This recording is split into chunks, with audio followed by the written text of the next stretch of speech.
Pada tanggal 6 Oktober tahun 1973, di Hari Raya Yahudi Yom Kippur, terjadi pertempuran besar antara negara-negara Arab melawan Israel, yang dipimpin oleh Mesir dan Suriah.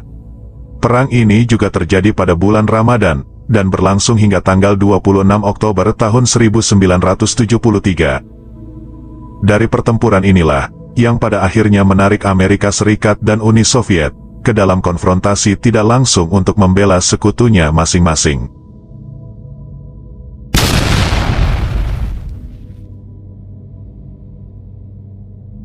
Sebelum melanjutkan video ini, pastikan kalian untuk menekan tombol subscribe terlebih dahulu, dan jika kalian menyukai video ini, silakan tekan tombol like di bawah ini.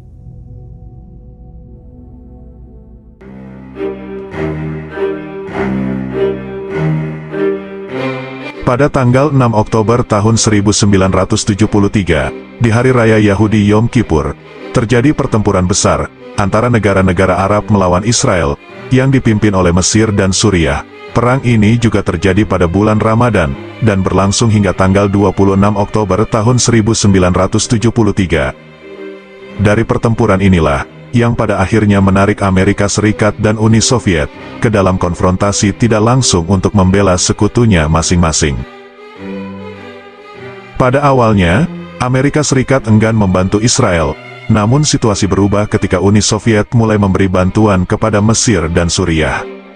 Presiden Amerika Richard Nixon mengambil langkah dengan membentuk jalur pasokan darurat ke Israel, meskipun negara-negara Arab memberlakukan penjualan minyak yang mahal, dan beberapa sekutu Amerika menolak membantu pengiriman senjata.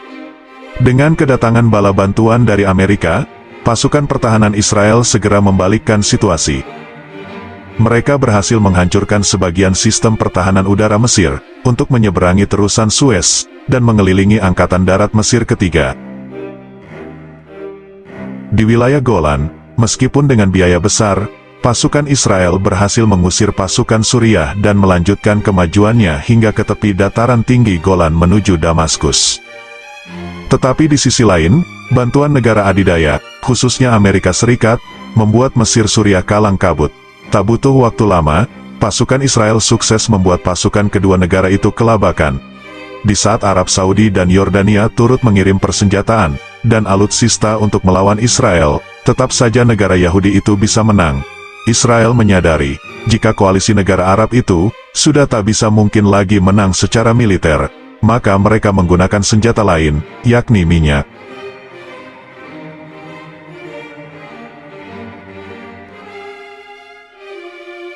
Pada tanggal 22 Oktober PBB mengeluarkan resolusi 338, yang menyerukan penghentian segera peperangan yang terjadi saat itu. Meski demikian, pertempuran masih berlanjut beberapa hari setelahnya, sehingga PBB mengulangi seruan untuk gencatan senjata, dengan resolusi 339 dan 340. Dengan tekanan internasional yang meningkat, perang akhirnya berakhir pada tanggal 26 Oktober. Israel kemudian menandatangani perjanjian gencatan senjata formal dengan Mesir dan Suriah. Perang ini tak segera mengubah konflik Arab dan Israel, tapi sangat mempengaruhi arah proses perdamaian antara Mesir dan Israel. Hasil akhirnya adalah pengembalian seluruh semenanjung Sinai ke Mesir sebagai syarat perdamaian. Perang ini sangat mahal bagi Israel, Mesir, dan Suriah, dengan banyaknya korban dan peralatan militer yang rusak atau hancur. Meskipun Israel berhasil menghentikan kemajuan Mesir dalam upaya merebut kembali semenanjung Sinai, mereka tidak dapat membangun kembali benteng-benteng kokoh mereka di sepanjang terusan Suez yang dihancurkan oleh Mesir pada tanggal 6 Oktober.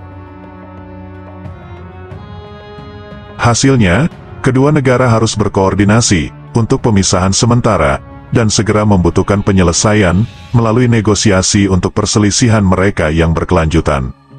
Untuk menjaga gencatan senjata antara Israel dan Mesir, Israel harus menarik pasukannya ke semenanjung Sinai, di sebelah barat dari jalur Mitla dan Gidi. Sementara itu, Mesir harus mengurangi pasukannya di sepanjang sisi timur terusan. Pasukan penjaga perdamaian PBB kemudian membentuk zona antara kedua tentara. Ada tambahan kesepakatan antara Israel dan Mesir, yang meliputi penarikan tambahan pasukan dan perluasan zona penyangga PBB. Pada tanggal 26 Maret tahun 1979, Israel dan Mesir membuat sejarah baru dengan menandatangani perjanjian perdamaian permanen. Hal ini mengakibatkan Israel menarik seluruh pasukannya dari semenanjung Sinai dan normalisasi hubungan antara kedua negara.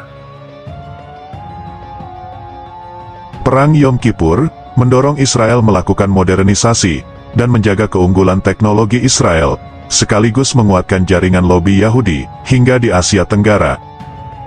Keberlangsungan hidup orang Israel tidak terlepas dari keberadaan Sayanim, yakni orang-orang berdarah Yahudi yang berada di seluruh dunia. Demikian pula, keberadaan lobi Yahudi di Amerika Serikat dan negara-negara Barat.